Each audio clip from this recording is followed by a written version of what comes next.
Hi, I'm a homeschool mama of 3, and I promised that I would do a video more about the actual curricula that we use.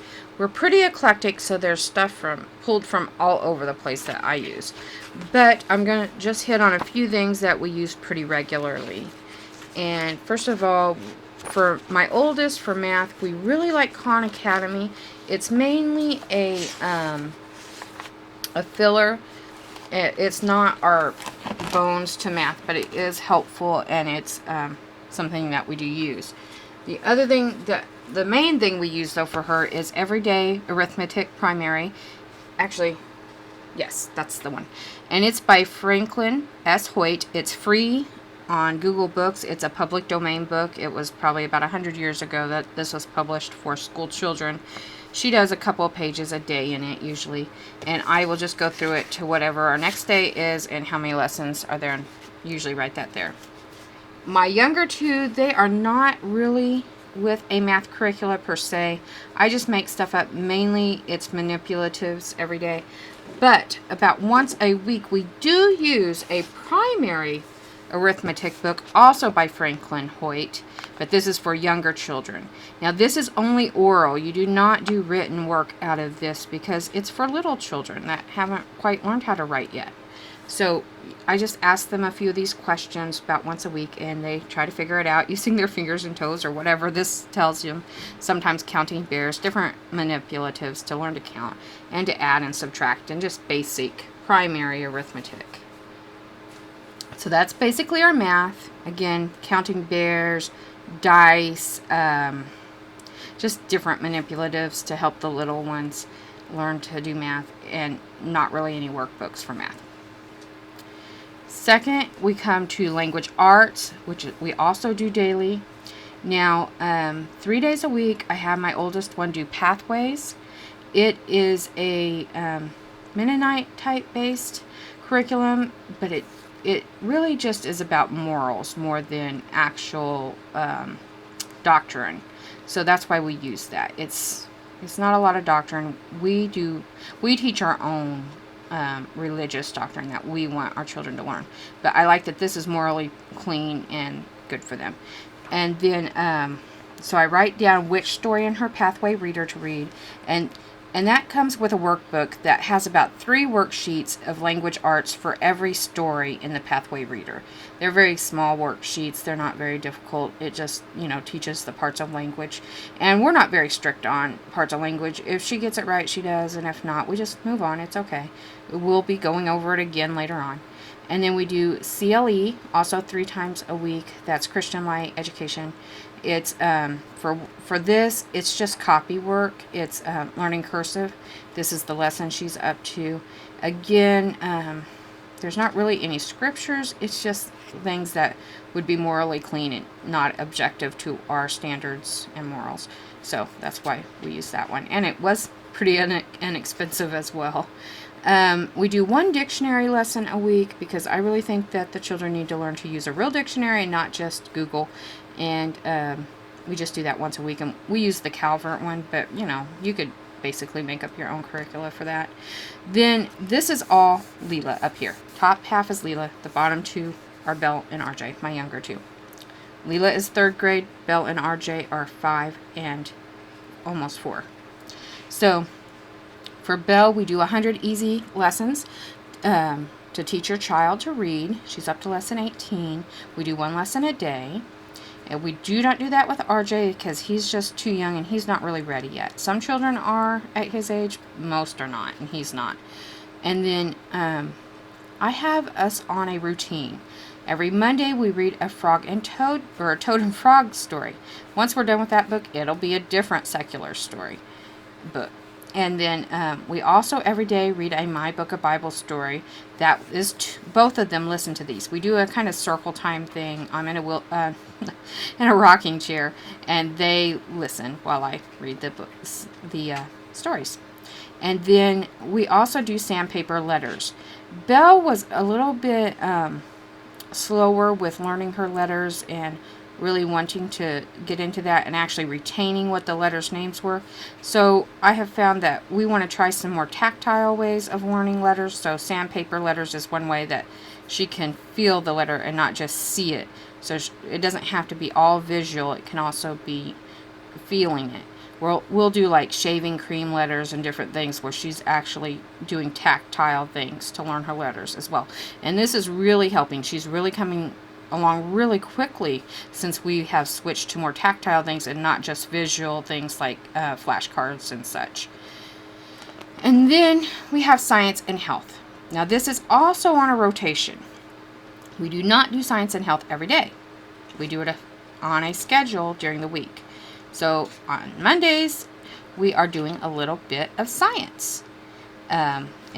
This particular Monday, we get it from the Awake magazine of Why Are We Here? And it kind of, talks about creation and a little bit of science of why God created us. So that's all science, and we will learn about that on this particular Monday.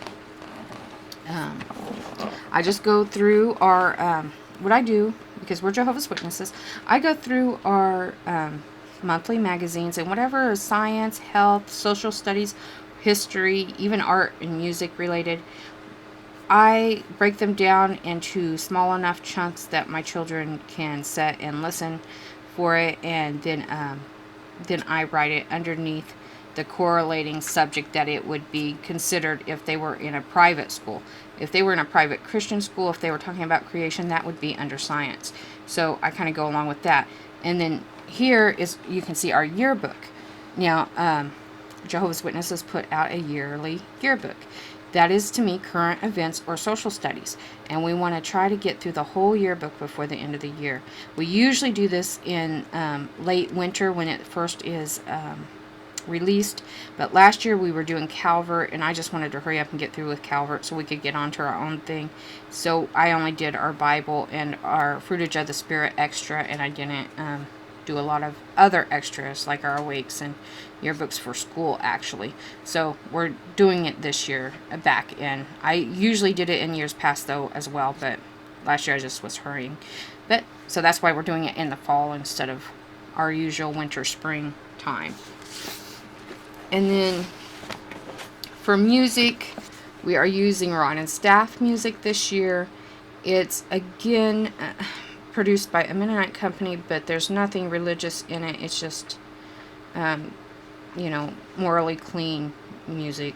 We don't do the holiday music or anything like that. Just clean music. And so this particular day, Monday, Wednesday, and Friday, we do music. Then opposites on Tuesday and Thursday, we do art. And then every day we do Bible. I made up our own Bible curricula, which I have at the back. And again, I would offer to anybody for free who asks for it and would like it. This goes along with the jw.org activities, songs, and videos, and I just have our daily Bible reading, and then whatever activity would sync up with jw.org. On these particular chapters, there was not any activity on jw.org, so I wrote up some of my own questions to ask about this particular reading. This just kind of helps get it back into her memory, what we just went over, and makes me understand that she was listening and understood what was being talked about. If there's questions, this is the time for her to ask me, and we can, clear those up. We also do Fruitage of the Spirit. We focus on one a month. When it turns to October, we'll be going on to the next Fruitage of the Spirit, but it does not take very long. It's just reading the basic scripture that the fruitages of the spirits are listed, and then reading a scripture that goes more along with the particular fruitage that we are focusing on for the month, which is love. So this particular month was love, so we focused on 1 John 4:8, and then we sung these songs mainly because they go along with the love fruitage of the Spirit, and they were songs 3 and songs 18 from jw.org, or Singing Praises to Jehovah songbook, which is all free on jw.org as well. So that would be a typical Monday. A typical Tuesday would be a bit different because, again, I do things rotation. So, typical Tuesday, I actually don't have this wrote down yet because I haven't looked in her book, but it will be lessons from this book here. And then their math, that would be the one day of the week that we go over orally a page from here. And usually because this book here wants them to use different little things like, leaves or rocks or marbles to help them count. We use Counting Bears usually, but you can use anything, Cheerios, rocks, whatever you got. And but I put down here we're going to use Counting Bears. And they both do this. Now, Belle is older, so she mainly does the oral book, but RJ sometimes wants to and sometimes don't. If he doesn't want to, I do not push it. If he does, great. And again, daily text would be every day. We just start school with that, and she will start next month with doing calendar time as well every day.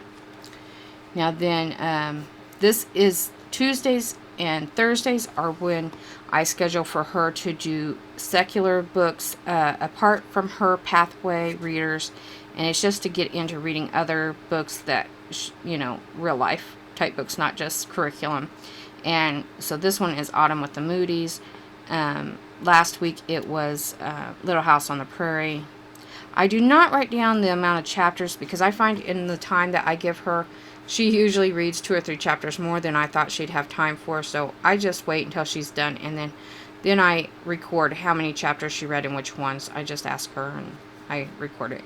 And then we also, on Tuesdays and Thursdays with her, do primary language lessons, which, let me see if I can find that book really quickly here.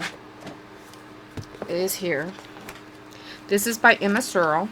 Now, this is also an older book. It's about 100 years old as well, but you can still find it in print, and it's fairly inexpensive. I always buy these books. She only has like 2 or 3 of the primary language lessons, but she has many, many books out. But these particular ones are still in print, and I can usually find them at the homeschool used book sales for very inexpensive. Usually like around, I've never paid more than $4. Usually I try to pay around $2. But they're very good, high quality. This is hardback still, so, it'll last and last. This was used, and it still looks pretty brand new. We have used it for 2 years, and it's a really good quality printing and stuff because it doesn't even look used. I keep a little bookmark where we're at. Right now we're doing lesson 9 today. Will be lesson 9, and so on. So, it's just, again, little language things. It's different for each day. This one's dictation. This one is they want her to pretty much be able to read this nicely. This one is observing the picture and answering questions. The questions are, it's up to each kid. They'll probably say different things, but it's just to get them to observe art and then be able to narrate what they actually are looking at. So, but there's all different language lessons in there. It changes every day what they kind of focus on. This day, it looks like we would be doing science. I use Rod and Staff Science. It is only about 30 or so lessons, so it's only once a week that we do Rod and Staff Science. Again, it teaches creation. It does. It's morally goes along with what we believe, so we use it. I have to change a little bit of things sometimes to go more with what exactly we believe, but for the most part it's right in there, and so that's why we use that. I read it first.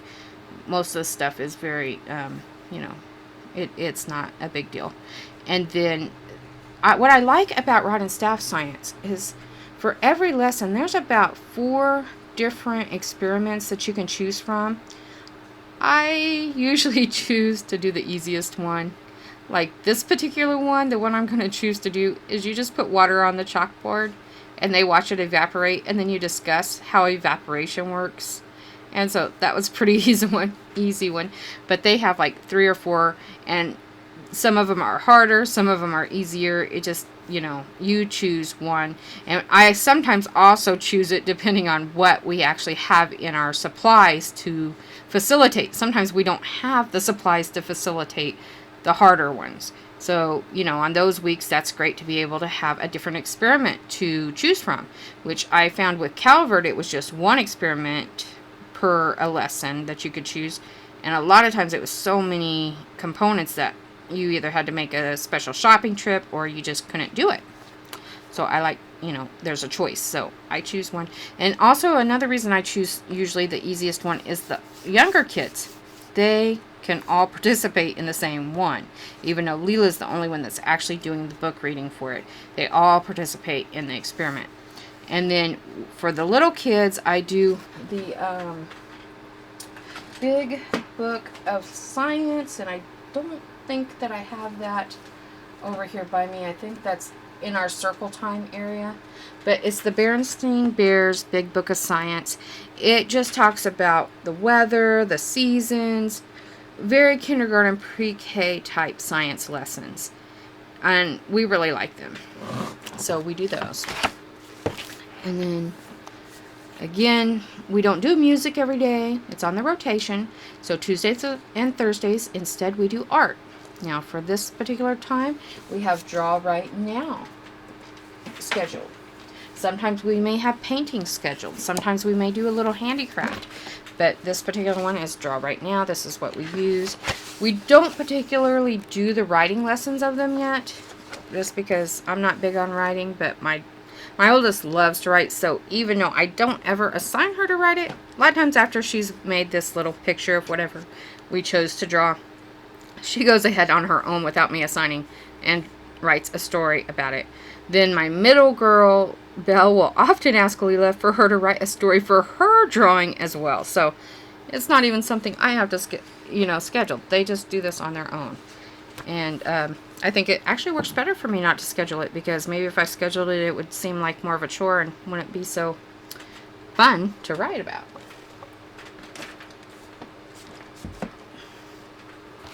So that would be something that we would do on a Tuesday.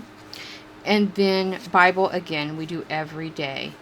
Now this particular day does have a video. Or actually, no, it has a story this day on the internet. Now, we still read directly from the Bible every day. But then we go to jw.org and look up this lesson that is written in more child-friendly way. And sometimes it has pictures too. But this one is a Teach Your Children lesson on jw.org. So we'll look that up. And this helps the littles especially understand what we just read in the Bible just a little bit easier. So whenever jw.org has something for children that correlates with our daily reading, I make sure that we look that up. And that really puts it more into their hearts. Now sometimes, again, like I said on that last one, they don't always have anything on the website. I mean, because we're only doing 2 or 3 at most chapters a day of this, so they can't have something for every single chapter that you read. So sometimes instead of questions or instead of jw.org activity, I actually make us up something to do instead. I'm trying to see if there's one here that is in here that I have wrote. I mean, it's questions, but it doesn't look like I did this week. I usually try to have something every week that's actually hands-on, not just reading.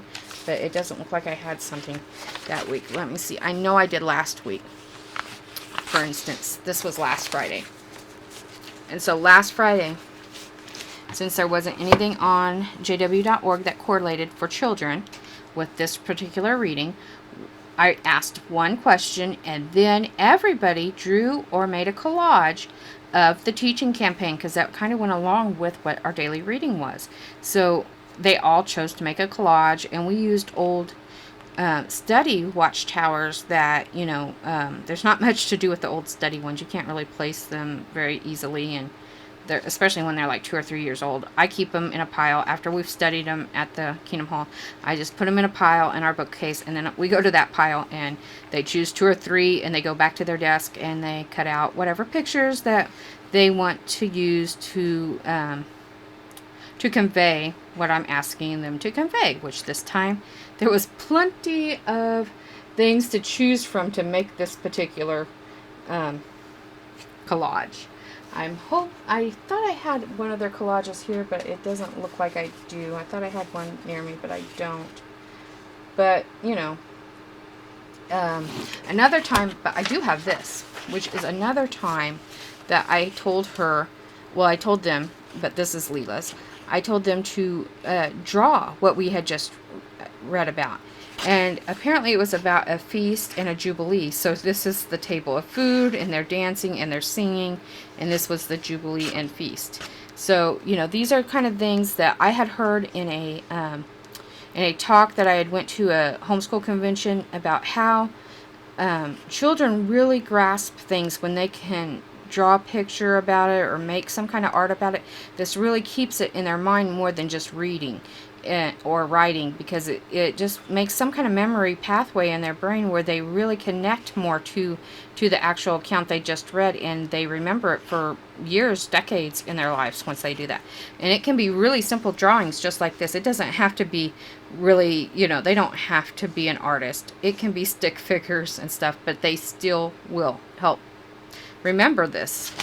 And this, I have them use both sides, so this was another jubilee that she wrote, I think. But anyway, so that kind of tells you a little bit of how I do that. And this could also, in fact, when we do something like this, I also write it down under our art. Even if we did music that day, I still write it in that box that we did this to as art. And that kind of helps keep a little bit better records. And again, my state does not require these kind of things, but many states do. And this, I just want also a log of everything we did, showing that we have given our children a really rich and varied education, and we didn't, you know, just sit around and do nothing.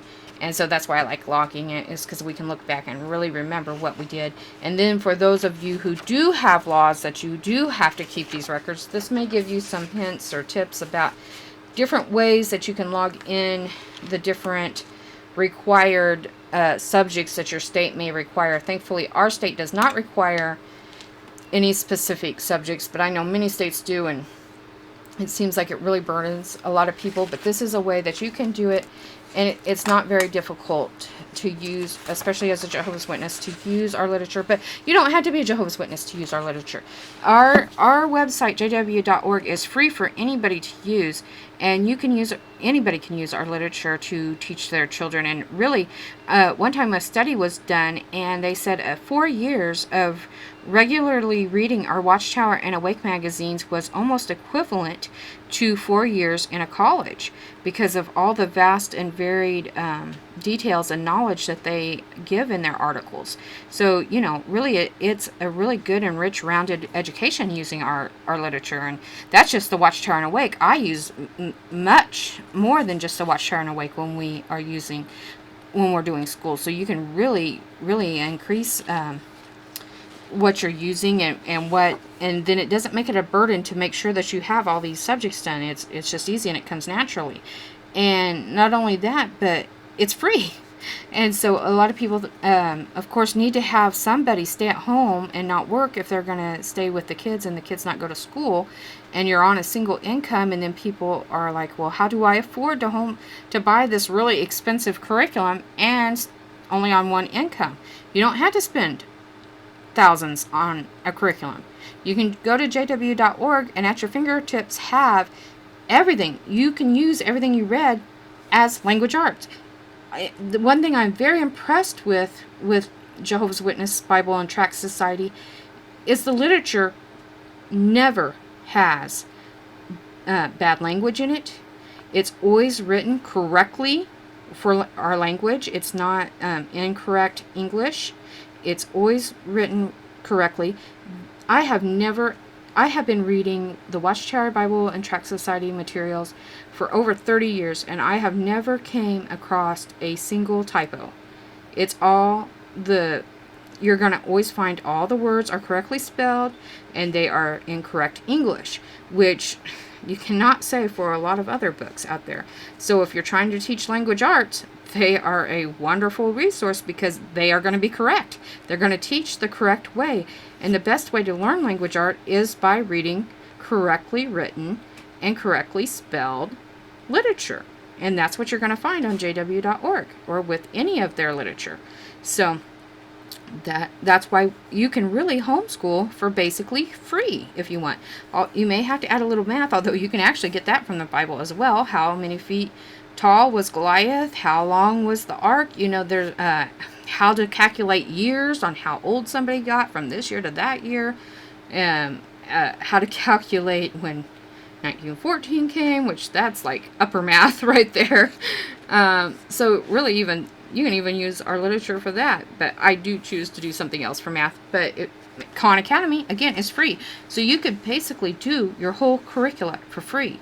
So anyway, I hope that this video was helpful in how to use jw.org and inexpensive or free curricula to be able to actually homeschool your children and give them a good education, not just a mediocre education, but a really solid foundation for having them educated and sent out into the world when they grow up. And thank you. And if you like this video, please click the thumbs up and subscribe.